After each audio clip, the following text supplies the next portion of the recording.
नमस्कार विद्यार्थी मित्रांनो, मिशन स्कॉलरशिपमध्ये तुमचे पुन्हा एकदा खूप खूप स्वागत आहे। मुलांनो, मला नक्की खात्री आहे की तुमचा अभ्यास अतिशय खूप चांगल्या पद्धतीने सुरू आहे। तर आज आपण पाहणार आहोत शब्दांच्या जाती या घटका अंतर्गत सर्वनाम। सर्वनाम म्हणजे काय? तर नामाऐवजी वापरल्या जाणाऱ्या शब्दाला सर्वनाम असे म्हणतात। सर्वनाम म्हणजे नामाऐवजी वापरल्या जाणाऱ्या शब्दाला सर्वनाम असे म्हणतात। मग आपण एखाद्या व्यक्तीविषयी जेव्हा बोलत असतो तर प्रत्येक वाक्यामध्ये त्याच व्यक्तीचे पुन्हा पुन्हा नाव घेण्याऐवजी तिच्या नावाऐवजी आपण काही ठराविक असे शब्द वापरतो। समजा इथे उदाहरणार्थ दिले आहे, सीता सुंदर मुलगी आहे। सीता। ती छान गाते। मग पुन्हा सीता छान गाते म्हणण्याऐवजी ती छान गाते। ती म्हणजे कोण? तर सीता। म्हणून ती हे इथे सर्वनाम झाले। पहा, वरील वाक्यात ती हा शब्द सीता या नामाऐवजी वापरला आहे। वरील दुसऱ्या वाक्यातील ती हे सर्वनाम आहे। उदाहरणार्थ मी, आम्ही, तू, तुम्ही, तो, ती, ते, त्या, हा, ही, हे, ह्या, जो, जी, जे, ज्या, कोण, काय, आपण, स्वतः ही मराठीतील सर्वनामे आहेत। आता आपण आणखीन एक उदाहरण पाहूया। पहा, रीता हुशार मुलगी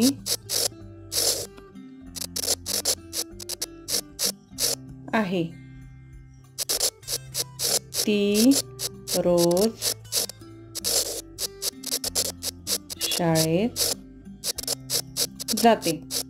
आता इथे रीता हे नाम आहे। पहा, रीता हुशार मुलगी आहे।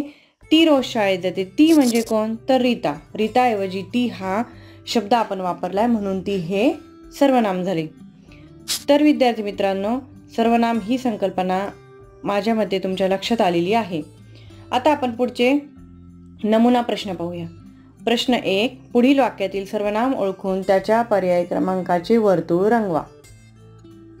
प्रश्न पहिला आहे, मी तसाच पडून राहिलो। आपण वरती सर्वनामे कोणती कोणती आहेत ती पाहिलेली आहेत, त्यानुसार मी हे सर्वनाम आहे। आता पहा सराव संच 6। प्रश्न 1, पुढील प्रत्येक वाक्यातील सर्वनाम ओळखून त्याच्या योग्य पर्याय क्रमांकाचे वर्तुळ रंगवा। तू बदामी पेढे नदीत टाकलेस। तू हे इथे सर्वनाम आहे म्हणून आपले उत्तर आहे पर्याय क्रमांक 2। 2, तो मुलगा गाढ झोपी गेला। तो हे इथे सर्वनाम आहे। आपले उत्तर आहे पर्याय क्रमांक 4।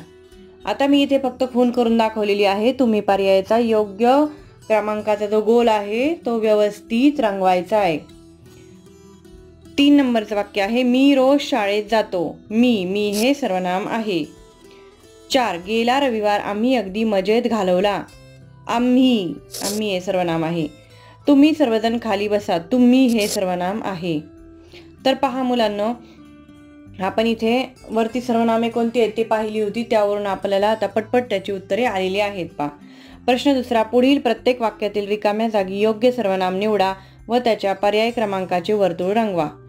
1 नंबरचं वाक्य आहे, टिंब टिंब चिमटा कुठून आणलास? आम्ही चिमटा कुठून आणलास? नाही होत। हा चिमटा कुठून आणलास? जो चिमटा कुठून आणलास? हे नाही। ही चिमटा कुठून? नाही होत। हा चिमटा कुठून आणलास? आपले पर्याय क्रमांक 2 हे उत्तर बरोबर आहे। टिंब टिंब मला चल म्हणत होती। ती मला चल म्हणत होती। तो मला चल म्हणत होती। नाही। आपण मला चल म्हणत होती। नाही। मी मला चल म्हणत होती। मी मला कसं म्हणू शकते? नाही। म्हणून आपले उत्तर आहे पर्याय क्रमांक 1, ती मला चल म्हणत होती। पुढचे वाक्य आहे, चला टिंब टिंब सर्वजण क्रिकेट खेळू। चला मी सर्वजण क्रिकेट खेळू। नाही। चला आपण सर्वजण क्रिकेट खेळू। बरोबर। चला ते सर्वजण क्रिकेट खेळू। नाही। वाक्यरचना चुकीची होती। पहा, चला जी सर्वजण क्रिकेट खेळू। नाही, म्हणजे आपले उत्तर आहे पर्याय क्रमांक 2। चौथं वाक्य आहे, टिंब टिंब आवाजात गोडवा आहे। ही आवाजात गोडवा आहे। नाही। वाक्यरचना चुकतीये। तो आवाजात गोडवा आहे। नाही। तिच्या आवाजात गोडवा आहे। बरोबर। कोण आवाजात गोडवा आहे? नाही, म्हणजे आपले उत्तर आहे पर्याय क्रमांक 3, तिच्या। 5वं वाक्य आहे, टिंब टिंब मुलीला आज बक्षीस मिळाले। त्या मुलीला आज बक्षीस मिळाले। ती मुलीला आज बक्षीस मिळाले। चूक। जो मुलीला आज बक्षीस मिळाले। चूक। आम्ही मुलीला बक्षीस मिळाले आज। चूक, म्हणजे आपले उत्तर आहे पर्याय क्रमांक 1। आता पुढचा प्रश्न पाहूया. पुढील प्रत्येक वाक्यातील अधोरेखित नामाऐवजी कोणते सर्वनाम वापरता येईल ते ठरवून त्याच्या पर्याय क्रमांकाचे वर्तुळ रंगवा. आपल्याला इथे वाक्य दिले पहा आणि त्या वाक्यामध्ये नामे दिलेली आहेत आणि त्या नामाऐवजी आपल्याला सर्वनाम वापरायचे. पहिले वाक्य आहे, राजू खूप हुशार मुलगा आहे. तो, ती, मी, आपण हे 4 पर्याय दिले आहेत. तर राजू हे पुल्लिंगी नाम आहे, त्यामुळे त्याचे सर्वनाम आहे तो.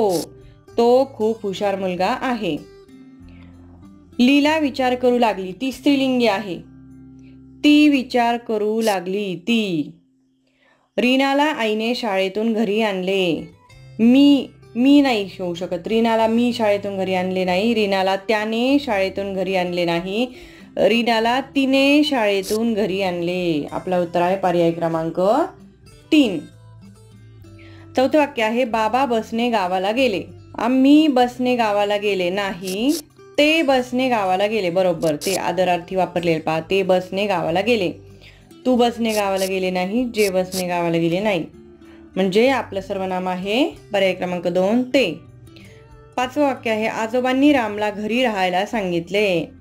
आजोबांनी, त्यांनी नाही, तिने नाही, त्याला, आजोबांनी त्याला घरी राहायला सांगितले. तू हे पण पर्याय क्रमांक चुकीचा आहे. अशा पद्धतीने पहा मुलांनो, आपण सराव संच 6 सोडवलेला आहे आणि नक्की खात्री आहे की तुम्हाला हा सराव संच समजलेला आहे आणि तुम्ही स्वतः तो सोडवायचा आहे. छान अभ्यास करायचा आहे. आणि आता आपण पुन्हा भेटूया पुढच्या व्हिडिओमध्ये. थँक्यू.